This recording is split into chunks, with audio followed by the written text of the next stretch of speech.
estamos de vuelta hoy en nuestra sección dedicada a la ciencia como cada martes. Hoy vamos a hablar de la familia, de su evolución desde la Edad Media, fíjense, hasta la actualidad. Y es que el término familia, María José Moreno, ¿qué tal? Muy buenos días. Ha cambiado muchísimo y lo vamos a descubrir esta mañana.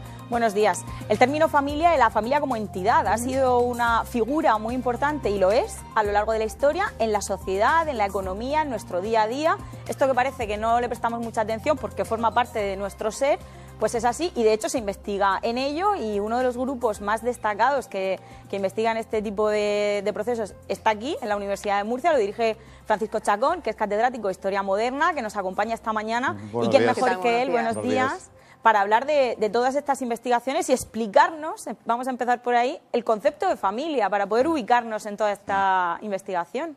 Ha evolucionado mucho con el tiempo. Desde el siglo XIX se entendía la familia de una manera muy patriarcal, con unos lazos muy rígidos y muy sólidos, y poco a poco la evolución social y los cambios legislativos que produce va haciendo que la idea de individualismo y de los códigos civiles, que comienzan desde el siglo XIX, el español de 1889 es el último de Europa, pero ahora podemos explicar un poco el porqué, hace que se vaya adaptando una familia en el interior de una sociedad con derechos, con individualidades y de otra forma y de otra manera.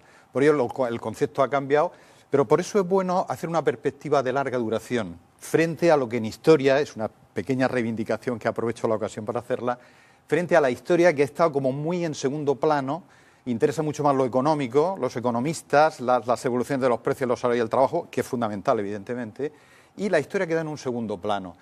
Ha sido un cierto cortoplacismo y son las perspectivas de larga duración las que nos interesan, para entender mucho mejor esos procesos, especialmente en el caso de España, por la complejidad que tiene, por la tradición familista que tiene nuestro país y, sin embargo, unas políticas públicas que no terminan de adecuarse a las expectativas y a los deseos de las familias, de los jóvenes, de las parejas, y hay una contradicción que está muy candente y que es un poco lo que queremos llevar a cabo.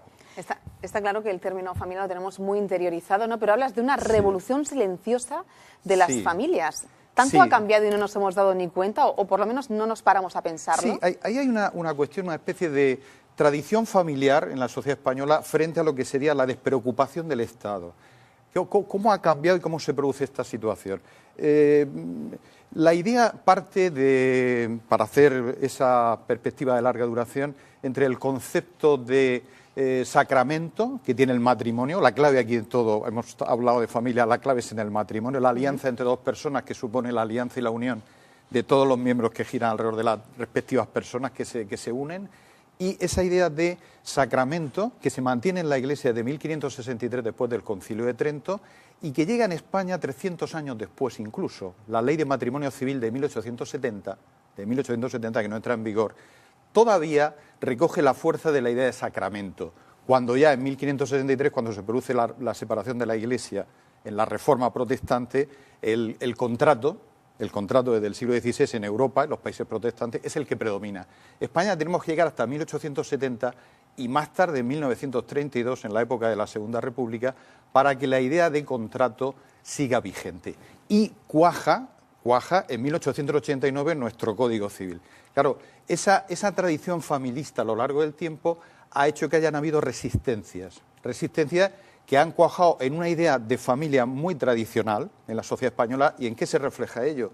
Pues en el cuidado que de manera obligatoria, sin leyes, pero como una especie de código de comportamiento, las madres, las mujeres, las hijas tienen que atender a los padres. Parece que los niños forman parte del cuidado de las madres.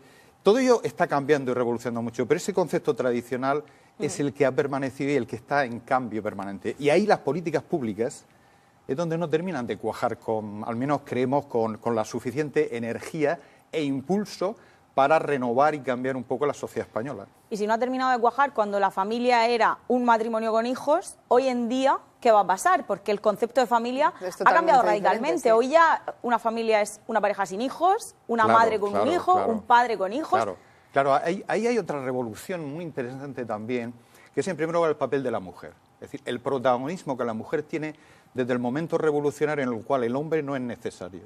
Y ahí viene la ciencia, la fecundación in vitro y todo lo que eso significa, y por lo tanto las nuevas familias incluso de adopciones, que es un punto también muy importante.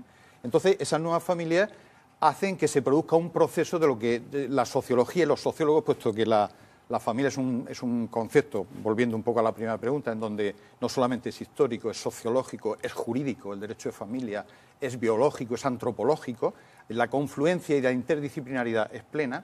Entonces, esas familias, digamos que necesitan, por lo tanto, una adaptación nueva, una adaptación que les permita, digamos, cubrir sus expectativas y sus deseos, como decía antes.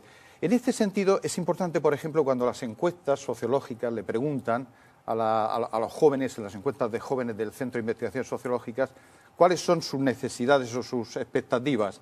Y realmente aparece que si pudiesen, pues tendrían un hijo o tendrían tal, pero la imposibilidad les dificulta mucho el poder llevarlo a cabo en función de esas políticas públicas que decía. Y luego hablamos de familia, de la tradición familiar, pero si nos quedamos en España, porque si salimos a otros países cambia totalmente la historia mucho, ¿no? Aquí el término familia, o lo que representa la familia en sí, es sagrado, ¿no? Por así decirlo, ¿no? Sí. No es muy importante.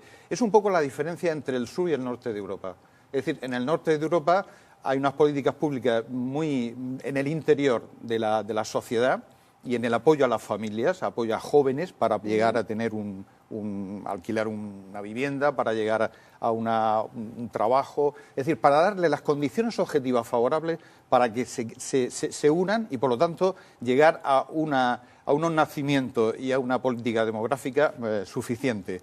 Ese es un problema que en España, con esa revolución de la mujer y las nuevas tecnologías y las nuevas familias, se plantea como una cuestión muy difícil porque entonces el tema de las distintas generaciones que intervienen en cada momento histórico, 3 generaciones, digamos que no terminan de entrar en plena irrupción el campo de las políticas públicas, referido sobre todo a las nuevas generaciones para poder apoyarles, ayudarles y poder plantear unas familias, digamos, en el contexto de la sociedad en la que estamos viviendo. Y Francisco, si la política social no ayuda o no está ayudando mucho a las familias, sí que la ley del divorcio ha influido mucho en ellas. Es decir, que de alguna manera sí que se está viendo en este cambio social. Claro, efectivamente. Ahí hay un punto importantísimo en la sociedad española, volviendo un poco a los cambios jurídicos y sociales. Entre 1981 y 2005, en esos 25 años, España se introduce en un avance de derechos civiles que van desde la ley de divorcio a la ley de parejas. Esa transformación es muy distinta a la que ocurre en otros países de Europa, que van más lentos tal vez, incluso el caso de Italia más retrasado que nosotros, no así en el caso de Francia o de los países del norte de Europa.